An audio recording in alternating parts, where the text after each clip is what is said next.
This video is brought to you by John Robson Guitar Tuition. If you enjoy the content, please consider supporting the channel by enrolling on a course, purchasing some guitar lessons or a t-shirt, or you can join my Patreon. Now, on with the show. Hello chaps, welcome once again to John Robson Guitar Tuition. As always, I do hope you're well. It's a tale of two guitars today. This Epiphone Les Paul Jr. and this Fazley FSC318 is basically the official designation of this guitar. They look very similar. They're both Les Paul Jr. style guitars with a single dog ear P90 pickup and a wrap over bridge.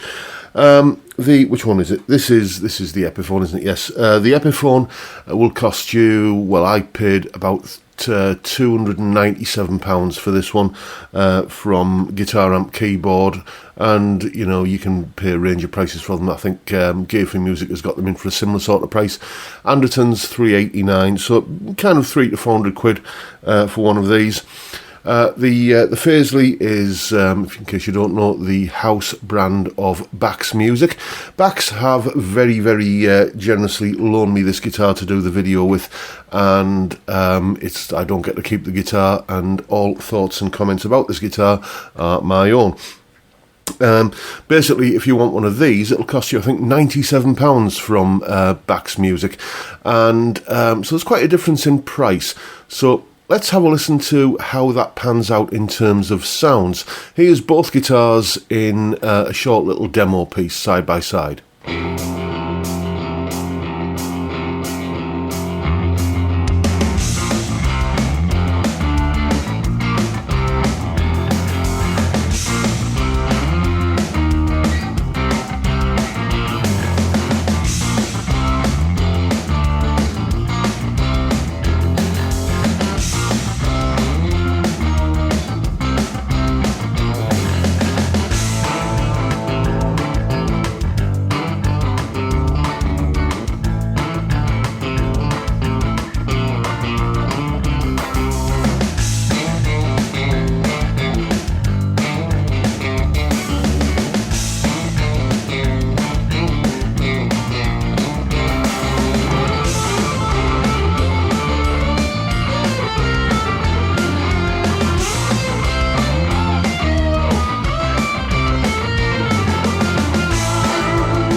And a little bit of housekeeping before we go any further. There's a full tab for that piece of music in both Guitar Pro and PDF formats, along with a clip of me playing it and a jam track for you to play along with for yourself. All of that is up on my Patreon page. There's the address, and the link is in the description. $3 or £2.50 a month gets you access to all of these additional resources that go along with these YouTube videos. A massive, massive thank you to everyone who supports me in that or any of the other ways, all of which are linked down below.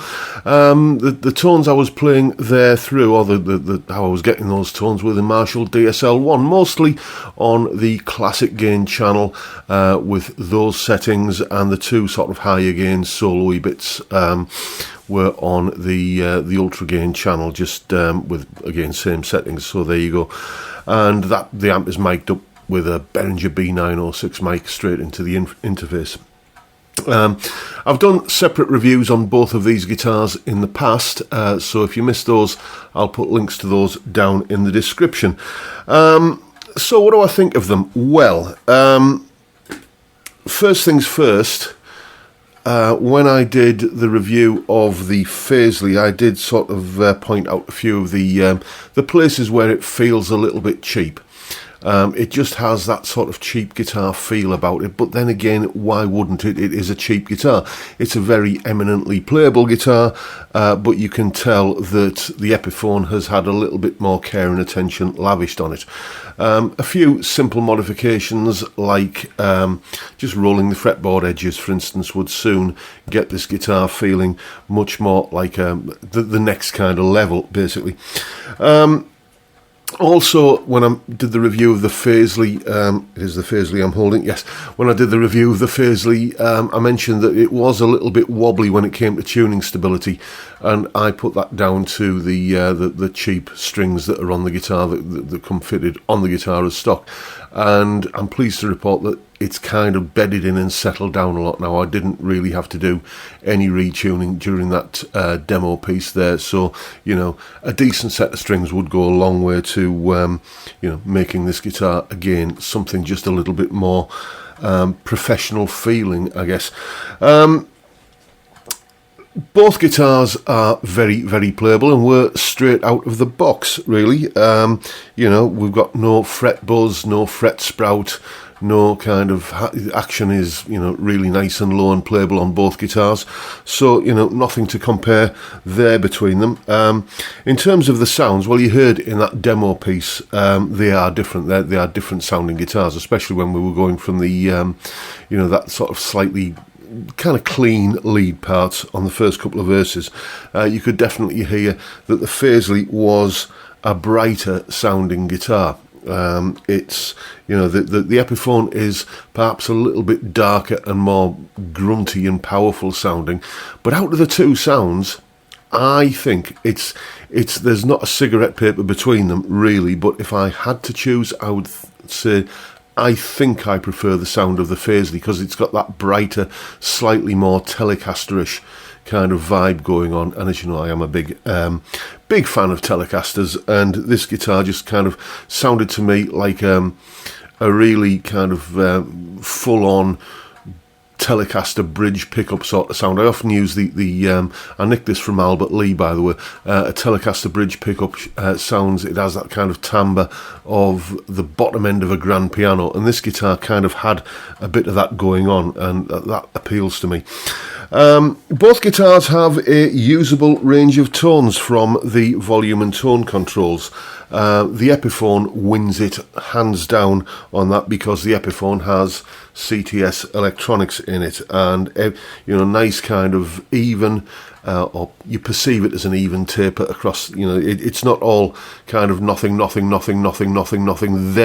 you get the kind of range of adjustment in the last quarter or third of the turn of the dial, whereas on the Fazley, that is pretty much what happens. The volume control is it does its job, but the tone control is a little bit, everything seems to happen on the tone control between 0 and 4. And from 4 to 10, you're not getting a lot of any variation at all. But the variation is there. You just have to find it on the, in that kind of shorter travel. There you go. So, both guitars are, as I say, very similar in many ways. I messed up a little bit on that demo piece, because what I like to do when I'm doing a comparison between two guitars is have one guitar playing rhythm while the other guitar's playing lead, and then it swaps over. But on the third verse, as I like to think of it, you rewind the video and go and watch it, you'll see that I actually had the Epiphone doing rhythm while the Epiphone was doing lead, and the Fazley doing rhythm while the Fazley was doing lead. And the reason for that was I just forgot which guitar I was holding. So it's, in the heat of the moment, you can, and I did, forget which guitar I was holding. So a guitar that costs, 300 quid or thereabouts, and a guitar that costs 100 quid, this one is punching seriously above its weight. There is no question in my mind that the Epiphone is the better guitar of the two. That's not to say that the Fazley isn't a good guitar. It is, and for under £100, it is an absolute no-brainer. If you like the idea of, you know, a kind of single cut junior single P90 kind of guitar, and you're on a tight budget, then just get yourself one of these. You will not be disappointed, and it is a very, very worthy candidate for, you know, upgrades and modifications. Personally, I wouldn't change the pickup. I like the pickup on this, but the tuners feel a bit lumpy, and I would probably put some sort of badass style bridge on here where you can intonate it a little bit better. The tuning stability has settled down on this guitar, but intonation does get a little bit kind of wobbly when you get up to the dusty end of the neck. But, you know, even then it wasn't that noticeable in that demo piece. You know, if you're putting a bit of vibrato on a note or something like that, it's, you know, you kind of cover it up, which I hope I did. So there you go, folks. That is my comparison between the Epiphone Les Paul Jr. and the Fazley FSC 318. Make of it what you will. Hope you enjoyed the video and found it useful and informative in some small way. And if that's the case, please hit the subscribe button and the notification bell if you haven't already done so. Why not drop me a like while you're at it? Don't forget, as always, the live stream every Friday, 5 PM UK time, where we drink beer and talk about music and guitars. It's a great way to kick off the weekend, and I'd love to see you there if you can make it. But for now, I'll bid you all a good day and say thank you so much for watching. Thank you for your time. Look after yourselves, folks. Stay well, stay safe, and above all, stay sane. Bye for now.